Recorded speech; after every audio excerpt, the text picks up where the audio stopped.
The life you have been working so hard to build is not hiding from you. It is not behind a wall that requires more effort to break through. It is waiting on the other side of a door that opens not by force, but by release. And the most courageous, most counterintuitive, most transformative thing you can do right now is to stop pushing and simply allow. Welcome to Heal and Manifest. Breathe. Genuinely breathe. Let your jaw unclench and your shoulders drop and your hands open in your lap.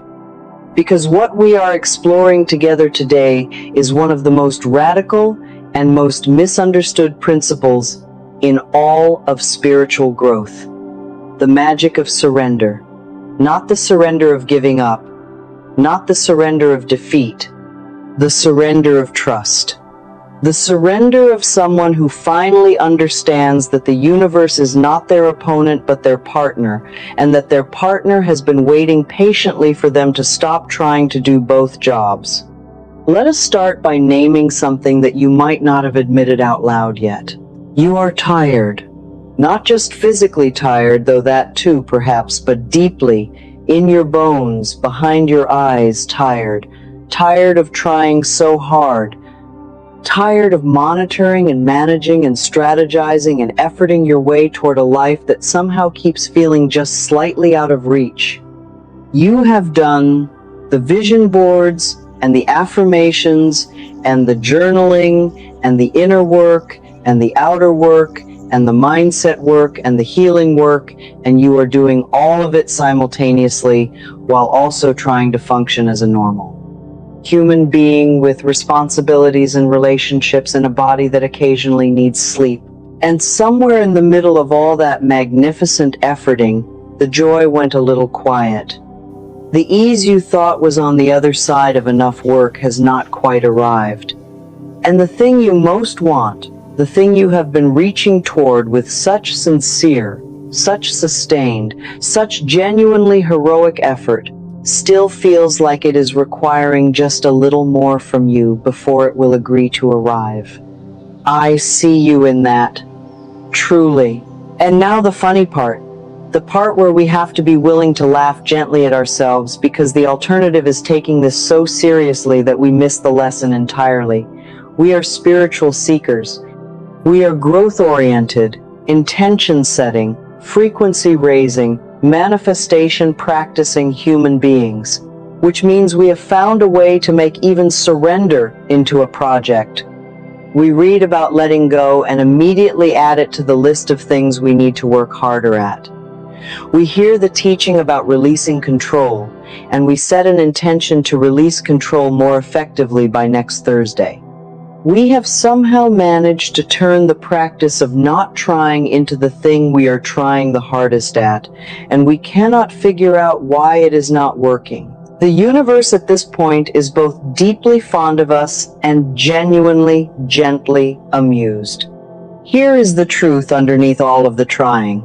Most of us learned very early that effort equals worthiness, that striving equals deserving.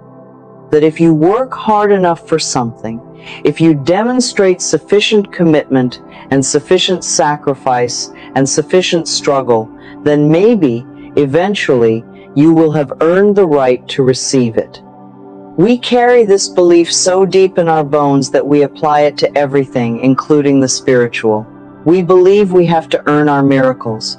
We believe we have to suffer sufficiently before ease is allowed. We believe that anything that comes easily must not have been worth having or must not last. And that belief, that ancient, exhausting, completely understandable belief, is the very thing that makes everything harder than it needs to be. What if you were allowed to receive without having first destroyed yourself in the pursuit? What if the universe was not measuring your effort before deciding what to deliver? What if the ease you have been treating as a reward for enough striving was actually the path itself? Here's the framework that will shift how you see all of this. Think of yourself as a river. A river does not strain to reach the ocean. It does not push itself through the landscape by force of will. It flows. It moves around obstacles rather than trying to demolish them.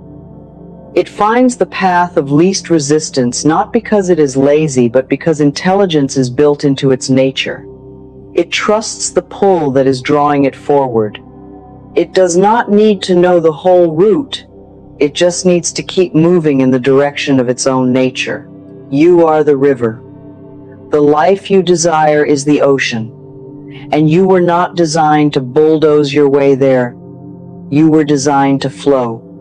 The trying, the forcing, the efforting beyond your natural current, that is what creates the stagnation. Not the absence of trying, the excess of it.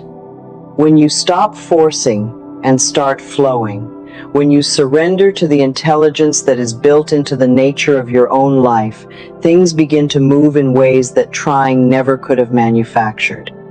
Surrender is not passivity.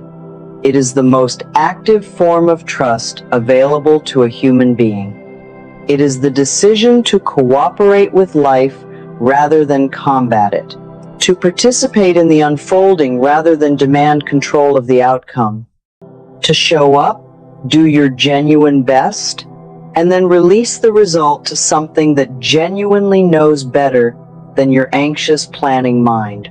What is truly available for you. Right here, before we go into the practices, I want to make this moment real with this community. Because this teaching is the kind that needs to be declared out loud to become real in your body rather than just in your head. In the comments below, I want you to type this and feel it as you write every single word. Type, I am done forcing and I am choosing to flow. I trust the intelligence of my own life and I am ready to receive what is already mine with ease and grace. Type it slowly.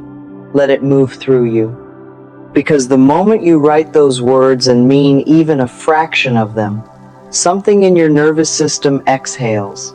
Something that has been braced for impact softens. And that softening is not weakness. That softening is the door opening. Go ahead and type it now. Now here are the 5 practices that will make surrender a real, lived, daily experience rather than a concept you understand but cannot quite locate in your actual morning. The first practice is the daily drop.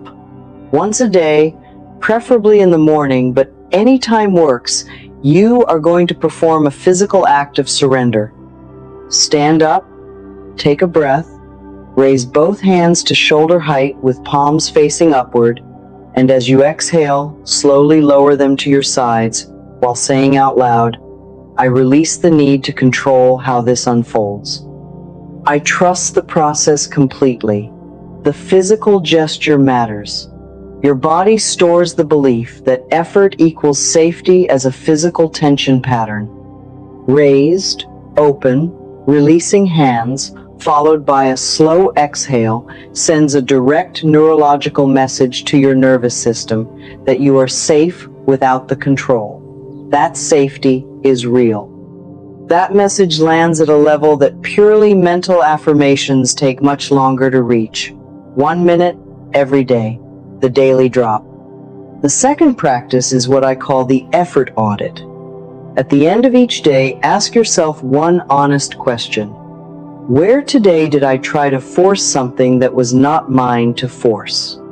Not to judge yourself for it, just to see it. Maybe you tried to control someone else's response to you. Maybe you spent energy trying to make something happen that was not ready to move. Maybe you pushed past your own natural stopping point and called it discipline when it was actually fear dressed up as productivity. Just notice. Awareness without judgment is the beginning of every real change. When you can see the pattern of over-efforting clearly, you begin to catch it in the moment.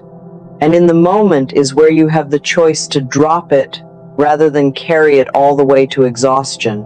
The third practice is a surrender statement for each specific area of your life where you feel the most tension. Write it down. Something like, I have done what is mine to do in this situation. I now release the outcome to the intelligence of life and trust that what is meant will arrive and what is not will make way for something better. Having a written surrender statement for the specific things you most want to control is powerful because the mind, when anxious, needs something concrete to return to. Vague surrender is hard to practice. Specific, written, personal surrender is something your hands can actually hold. Write your statements. Return to them when the urge to force shows up, as it will, reliably and probably before noon. The fourth practice is to spend 10 minutes every day doing something that requires nothing from you, not 10 minutes of productive rest. Not 10 minutes of strategic recovery so you can get back to efforting more effectively. 10 actual minutes of pure, unstructured being. Sit outside. Watch something in nature. Let your mind wander without agenda. Float in a bath if you have one. Lie on the floor, which sounds ridiculous and is actually extraordinarily effective. The point is to practice the state of not producing, not achieving, not becoming, just existing. Because the state of surrender is not a state you can think your way into. It is a state you have to experience enough times that your nervous system learns it is safe. 10 minutes of genuine being every day is how you build that experience in your body, and a body that has learned ease will always find the path to it more naturally than a mind that only knows how to try.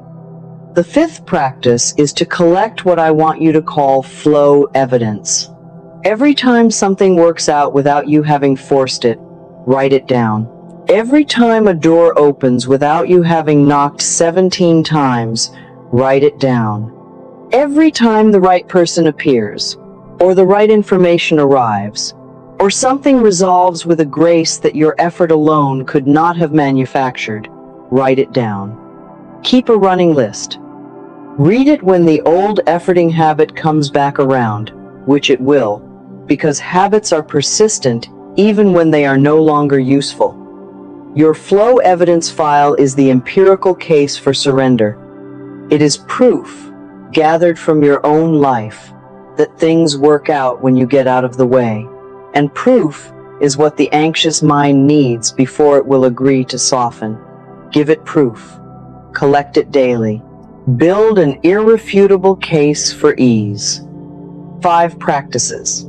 The daily drop, the effort audit, written surrender statements, 10 minutes of pure being, and your flow evidence file. Begin today, not when things are calmer, not when you have more time. Today, with whatever version of surrender you can currently access, even if it is just a fraction. A fraction is enough to start. Now, let these words move through you slowly. Receive them. I am done white-knuckling the life I am trying to build. I am trusting the river of my own nature to find its way to the ocean. I am safe without the control, and I am learning day by day to feel that safety fully. I am releasing what I cannot force and making room for what is genuinely meant. I am someone who flows rather than fights, and my life is becoming evidence of that. I am cooperating with something greater than my planning mind, and I am at peace with that. I am allowed to receive without having first exhausted myself in the pursuit. I am surrendering not because I have given up, but because I finally trust. I am in the most powerful position available to me. Open, present, willing, here. I am letting it all unfold, and it is more beautiful than anything I could have forced into existence. Take a long, slow breath. Let that be true somewhere in you right now. Here is what I want you to carry from this space today. The trying was never wrong. It came from love and hope and genuine desire, and you should honor it for what it was. But you have done enough of it now to know that forcing is not the final answer. The final answer is flow, trust, cooperation with the enormous, patient, genuinely brilliant intelligence of a life that has always been moving toward your good, even in the seasons when you could not feel the current. Stop pushing on the door. It opens the other way, and when it does, what walks through it will be more than worth the surrender. If this community is a place your soul returns to, subscribe to Heal and Manifest and make it your weekly practice to show up here. New videos every week, made with genuine love for the person you are and the person you are becoming. Subscribe, ring the bell, and let us keep surrendering together, because this is a practice best done in community. And your final offering today. Drop one thing you are genuinely grateful for in the comments right now. Something real. Something from this actual life you are living. Because gratitude is the frequency of someone who is already in flow. It is the proof you offer to the universe that you trust the current. Name something beautiful. Let this community witness it. And know that in this moment of open-handed thankfulness, you are practicing the most powerful form of surrender there is. Go flow, beautiful soul. The ocean is not far.